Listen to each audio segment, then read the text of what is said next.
इस वक्त सबसे पहले इस बुलेटिन में बात करेंगे प्रधानमंत्री के मन की बात कार्यक्रम की। डिजिटल फ्रॉड का आज प्रधानमंत्री ने जिक्र किया है। पीएम मोदी ने कहा कि डिजिटल फ्रॉड से सावधान रहने की जरूरत है। डिजिटल फ्रॉड से बचने के लिए समाज में जागरूकता की जरूरत है। पीएम मोदी ने कहा कि फ्रॉड कॉल आने पर पहले रुके, सोचें और फिर एक्शन ले। उन्होंने कहा कि डिजिटल अरेस्ट सिर्फ झूठ और फ्रॉड है, क्योंकि कोई भी जांच एजेंसी वीडियो कॉल नहीं करती है।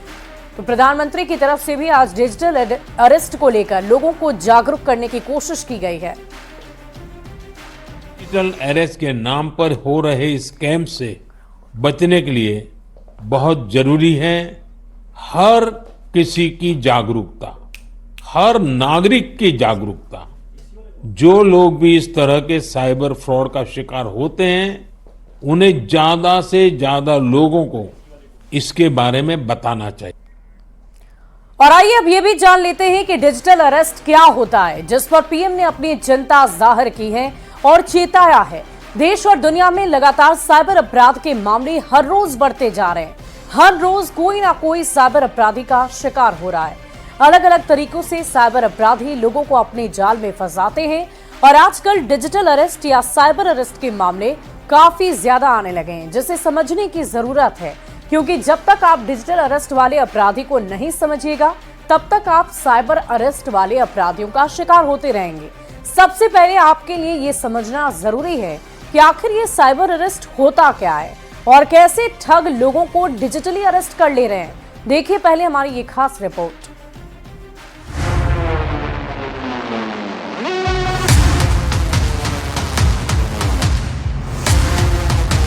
वो बिना हथकड़ी लगाए गिरफ्तार कर लेते हैं। वो कानून का डर दिखाकर जालसाजी करते हैं। कभी पुलिस, कभी सीबीआई तो कभी ईओयू। वो बहरूपिये भेष बदल बदल कर आते हैं और आपकी गाढ़ी कमाई ठग कर ले जाते हैं। लोगों से पैसे निकलवाने का साइबर ठगों ने ये पैतरा इजाद किया है। पहले वो आपको कॉल करते हैं, आप पर झूठे आरोप लगाते हैं, फिर खुद को अधिकारी बताकर ऑनलाइन वीडियो कॉल करते हैं। अगर आप उनकी बातों में आकर फोन उठा लेते हैं तो वो आपको डिजिटल अरेस्ट कर लेते हैं। आपके पैसे आपके ही हाथों अपने अकाउंट में भिजवा लेते हैं।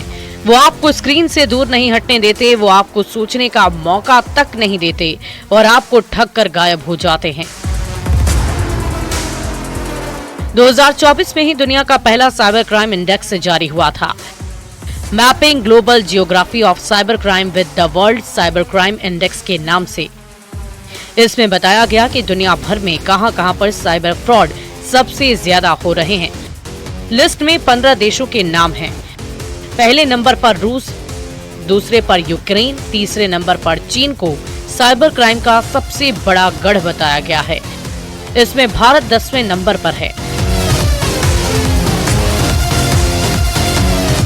भारत सरकार ने मई में चेतावनी जारी की थी कि डिजिटल अरेस्ट के मामलों की संख्या बढ़ रही है। पिछले कुछ महीनों में आम लोगों से लेकर अधिकारी और बिजनेसमैन तक इस तरह की ठगी का शिकार हुए हैं। ईओयू के डीआईजी मानवजीत ढिल्लों ने भी कहा कि हाल के दिनों में साइबर अरेस्ट के मामले बढ़ गए। देखें, साइबर क्राइम में दिन ब दिन अप्रत्याशित वृद्धि हो रही है और जो हमारे साइबर क्रिमिनल्स जो हमारी रडार पे हैं, जब हम लोग इनकी अपराध शैली को देखते हैं तो हर बारी नई अपराध शैली के साथ ये आम नागरिकों को फ्रॉड कर रहे हैं, उनके साथ उनको ड्यूप कर रहे हैं। अभी हाल फिलहाल जो सबसे ज्यादा हम लोगों को रिपोर्टिंग हो रही है, उसमें एक अपराध शैली है डिजिटल अरेस्ट की, जिसको साइबर अरेस्ट भी बोलते हैं। साइबर ठग वैसे लोगों को साइबर अरेस्ट के लिए टारगेट करते हैं जिनके पास अच्छी खासी रकम मिलने की उम्मीद होती है। जैसे कोई डॉक्टर, बड़ा सरकारी अधिकारी या बिजनेसमैन, पर इसका मतलब ये बिल्कुल नहीं कि वे आम लोगों को निशाना नहीं बनाएंगे। और इसलिए न्यूज 18 अपने दर्शकों से अपील करता है कि किसी भी अनजान मैसेज या कॉल के झांसे में आकर अपनी मेहनत की कमाई को बर्बाद बिल्कुल भी ना करें। पटना से संवाददाता अमित कुमार के साथ ब्यूरो रिपोर्ट। वहीं साइबर ठग हर पल अपने शिकार की तलाश में है। आरा के रहने वाली सन्नी को ऐसे ही कुछ साइबर ठगों ने फंसाने की कोशिश की, लेकिन वो उनकी जाल में नहीं फंस सके, क्योंकि सन्नी के पास देने के लिए पैसे ही नहीं थे। लेकिन सन्नी ने जालसाजों की पूरी बात रिकॉर्ड कर ली। फोन पर क्या बातचीत हुई है, इस रिपोर्ट में सुनिए। सब सिस्टम चेक किया, वहाँ पे ये शो है कि आपके नाम के ऊपर एक और मोबाइल नंबर रजिस्टर है, इसके आखिरी 4 अक्षर है 7519। इस नंबर से वेरिफिकेशन की गई है, तो हमारा टेलीकॉम डिपार्टमेंट आपके नंबर बंद कर दिया जा रहा है। सुन लिया आपने, साइबर ठगों का यह वह नया पैंतरा है जिसके शिकार कई लोग हो चुके हैं और हो भी रहे हैं। आरा जिले के रहने वाले और पटना में रहकर निजी कंपनी में काम करने वाले सन्नी कुमार के मोबाइल पर भी कुछ इसी तरह का कॉल आया था। कॉल पर साइबर अपराधियों ने सन्नी को अपने नए पैंतरे में फंसाने की कोशिश की। इस नंबर के बारे में बताया गया कि और इस नंबर से वहाँ पे कोई लाहेरी थाना या कुछ ऐसे ही करके मुंबई में है, वहाँ पे मेरे ऊपर इस नंबर के कारण मेरे ऊपर उस पे वहाँ पे एफआईआर है। एफआईआर वो बता रहा है। हाँ, एफआईआर नंबर भी मेरे ऊपर दर्ज है टेलीकॉम कंपनी द्वारा। ये मतलब कंपनी का नाम लेकर बताया गया कि आपके ऊपर एफआईआर दर्ज है। मैंने पूछा कि कारण क्या है भाई, एफआईआर क्यों दर्ज है मेरे ऊपर? तो ये आपके नाम से नंबर इशू है। मैंने पूछा कि मैं तो गया नहीं वहाँ पे मुंबई में और ना ही मैं किसी को डिटेल्स दिया, तो कैसे नंबर चालू हो जाएगा? बोला साइबर क्राइम वाले आज की डेट में कुछ भी कर सकते हैं। मैंने बोला कि बिना थंब का भी सिम ले सकते हैं, तो आपको क्या पता है 2 मिनट में आपका मोबाइल अभी हैक हो जाएगा। साइबर अपराधियों ने सन्नी को टेलीकॉम कंपनी का हवाला देकर कॉल किया था। उसके बाद सन्नी से कहा कि आपका नंबर टेलीकॉम कंपनी की ओर से बंद किया जा रहा है क्योंकि आपके नाम पर एक और नंबर एक्टिव है, जिसके बारे में जानकर सन्नी को पहले हैरानी हुई, लेकिन फिर सन्नी ने कहा कि ऐसा कोई नंबर मेरे पर एक्टिव नहीं है। उसके बाद साइबर ठगों ने अपने अधिकारी से बात कराई और कहा कि आपके नाम पर एक और सिम कार्ड एक्टिव है। और वहाँ पे उस नंबर से क्या है, उधर से बताया गया कि इस नंबर से जो है अश्लील वीडियो वायरल किया जा रहा है और वहाँ पे कुछ आपत्तिजनक वीडियो दिखाया जा रहा है इस नंबर से, इसलिए आप पे केस किया गया है। सारा चीज़ जो वो बताया था वही इन्फॉर्मेशन मेरे से ली और लेने के बाद उन्होंने बोला कि आपके व्हाट्सअप नंबर ये है। मैंने बोला हाँ। तो आप तो आ नहीं सकते हैं, तो आपको वीडियो कॉलिंग किया जाएगा और वीडियो कॉलिंग पे अपना जो भी है आप सही जानकारी दीजिएगा, अपना बाइट दे दीजिएगा और उसके थ्रू आपका जो है क्लियरेंस मिल जाएगा और आपको आगे भविष्य में कोई परेशानी नहीं होगी। पैसे उगाही की साजिश थी। हालांकि सन्नी का बैकग्राउंड उस टाइप का नहीं है और ये बता नहीं पाए। अगर जाहिर सी बात है इनकी जगह कोई दूसरा शख्स होता, वो अपनी बैकग्राउंड बताता, ये बताता कि उसके पास पैसे हैं, वो इस पोस्ट पे जॉब करते हैं, तो जाहिर सी बात है ये जो साइबर क्रिमिनल्स है जिनका पूरा नेक्सस है, पूरा गैंग चल रहा है, वो पूरी तरीके से इनको फांसने की कोशिश करता है। वीडियो जो है ना वन साइडेड, मेरे को लग रहा है कि उस साइड से या फिर कुछ अश्लील वीडियो वगैरह लगा के ऐसे भी कई लोग मेरे गांव के या मेरे क्षेत्र के ऐसे लोग शिकार हो चुके हैं सर। अच्छा। और इस पे सर कदम उठाना बहुत जरूरी है, सरकार को भी बहुत जरूरी है, क्योंकि आए दिन हर लोग शिकार हो रहे हैं सर। देश में सन्नी जैसे हर रोज कई लोग साइबर अपराधियों के मकड़ जाल में फंस रहे हैं और ब्लैकमेलिंग का शिकार हो रहे हैं। आम से लेकर खास तक को साइबर अपराधी टारगेट कर रहे हैं और अपने जाल में फंसाकर फोन कॉल पर ठग रहे हैं। सन्नी तो बच गया, लेकिन सन्नी जैसे हजारों लाखों लोग ठगों के नए पैंतरे का शिकार हो रहे हैं, जो देश के लिए चिंता की बात है, जिस पर सरकार को भी गंभीरता से सोचने की जरूरत है और ठोस रणनीति बनाने की भी जरूरत है, ताकि लोग ठगों के नए नए पैंतरे से बच सके और अपनी खून पसीने की कमाई को न गवा सके। इसलिए न्यूज़ 18 भी आपसे अपील करता है कि आप ऐसे फोन कॉल से सावधान रहें, सतर्क रहें। अगर इस तरह का कोई कॉल आता है तो संबंधित कंपनी के कस्टमर केयर पर कॉल करके सही जानकारी लें और तुरंत पुलिस से शिकायत करें। नहीं तो फोन कॉल पर फंसने का मतलब है ठगी का शिकार होना। इस खबर के पीछे की तफ्तीश का हमारा यही मकसद था कि आपको सावधान कर सकें। न्यूज़ 18 के लिए पटना से संजय कुमार के साथ bureau report.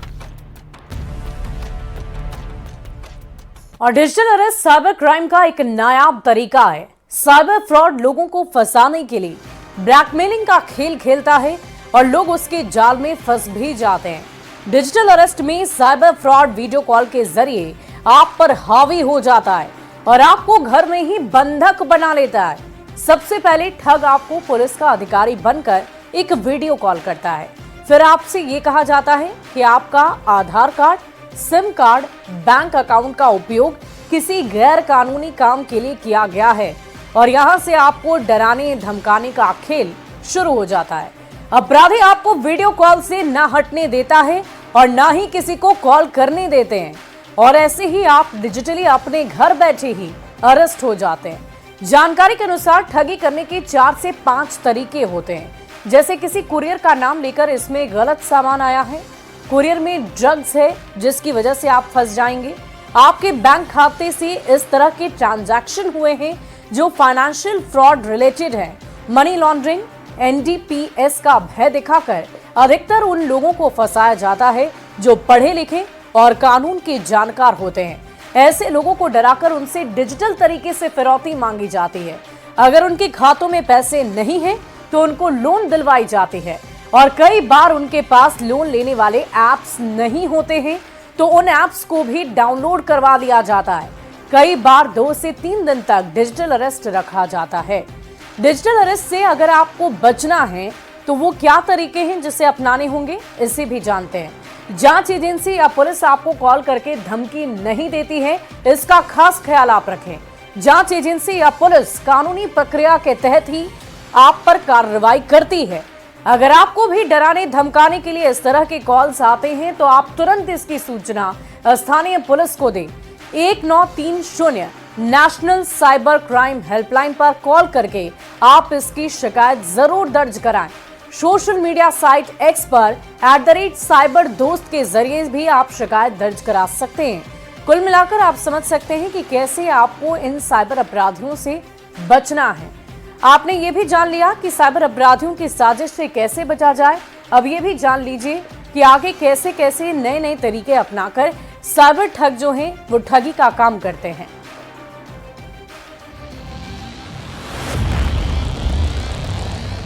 Cyber arrest cyber अपराधियों का ये नया पैतरा है जिसमें अच्छे फंस चुके हैं और इंटरनेट के जरिए अरेस्टिंग का ये खतरनाक खेल अब भी जारी है। पर कुछ बातों का ख्याल रखने से इससे डिजिटल ठगी से बचा जा सकता है।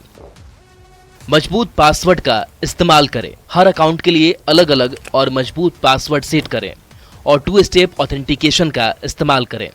अपने डिवाइस और ऐप्स को हमेशा अपडेट रखें ताकि सुरक्षा में कोई खामी न हो। अनजानी वेबसाइटों या ईमेल लिंक पर क्लिक करने से बचें। अपने डिवाइस में एक अच्छा एंटीवायरस सॉफ्टवेयर इंस्टॉल रखें। अपने संवेदनशील डेटा को एन्क्रिप्ट करें ताकि इसे चोरी होने पर भी एक्सेस करना मुश्किल हो। फिशिंग से सतर्क रहें। ईमेल और मैसेज में प्राप्त संदिग्ध लिंक या अटैचमेंट को बिना जांचे न खोलें। अनजान कॉल का जवाब न दें और न ही ऐसे किसी भी अनजान व्यक्ति के साथ अपनी बैंकिंग जानकारी शेयर करें। अगर ठगी होती है तो फौरन पुलिस को जानकारी दें। अगर समय रहते पुलिस को जानकारी मिल जाए तो ठगे हुए पैसे वापस मिलने की उम्मीद ज्यादा होती है। बिहार में हेल्पलाइन नंबर 1930 पर कॉल कर सकते हैं। ईओयू के डीआईजी मानवजीत सिंह ढिल्लो बताते हैं कि अगर कोई भी व्यक्ति साइबर अपराध का शिकार हो गया है तो वो या तो 1930 नंबर पर कॉल कर इसकी शिकायत तत्काल दर्ज करवा सकता है या फिर राष्ट्रीय साइबर अपराध पोर्टल पर भी इसको लेकर शिकायत दे सकता है।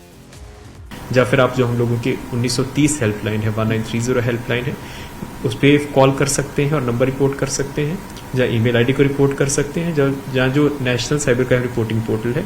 अगर आप डिजिटली साक्षर हैं, आपको कंप्यूटर चलाना आता है, तो आप उसके ऊपर खुद ऑनलाइन लॉगिन करके आपको OTP आएगा अपने नंबर पे, से नंबर को रिपोर्ट कर सकते हैं। साइबर अरेस्ट जैसी कोई भी प्रक्रिया सरकार के किसी भी महकमे में नहीं की जाती। अगर किसी को अरेस्ट करना है तो पुलिस या अधिकारी फिजिकली उसे अरेस्ट करते हैं। इसलिए अगर कोई आपसे कहता है कि आपको डिजिटल या साइबर अरेस्ट किया जा रहा है तो सतर्क हो जाइए और पुलिस को इसकी सूचना दें। ऐसा करने वालों के खिलाफ कानून के तहत सख्त सजा का प्रावधान है। साइबर अपराध को करीब से देखने वाले पटना उच्च न्यायालय के सीनियर अधिवक्ता शांतनु कुमार के मुताबिक इसमें IT एक्ट के अलावा धोखाधड़ी, मानसिक उत्पीड़न, जांच एजेंसियों के नाम के गलत इस्तेमाल के साथ BNS की अलग अलग धाराओं के तहत 7 साल से लेकर उम्र कैद तक की सजा का प्रावधान है।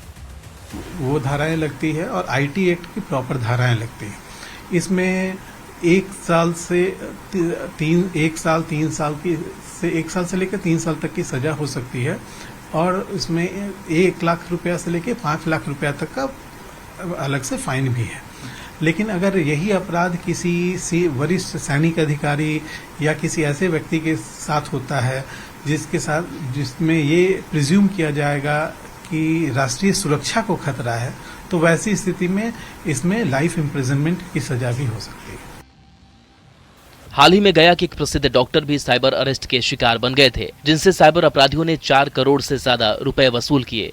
इस मामले के साथ ऐसे कई मामलों की जांच ईओयू कर रही है। कई मामलों की जांच अंतिम दौर में है। इसमें सबसे महत्वपूर्ण चीज़ है कि जितना जल्दी हम लोगों को आप रिपोर्ट कर दें। जैसे ही आपके पास कॉल आया और आपको लगे कि मेरा कोई ट्रांजैक्शन हुआ है, तो सबसे पहले बैंक को और 1930 हेल्पलाइन पे रिपोर्ट कीजिए। जितना जल्दी आप रिपोर्ट करेंगे उतने ही ज़्यादा ये एक संभावना है कि आपका जो फ्रॉड गया पैसा है उसको हम लोग फ्रीज करा लेंगे। इसको चैनल फ्रीज का कॉन्सेप्ट बोला जाता है।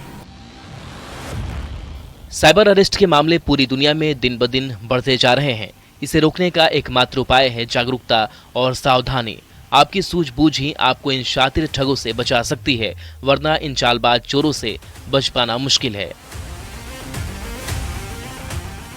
पटना से संवाददाता अमित कुमार के साथ ब्यूरो रिपोर्ट।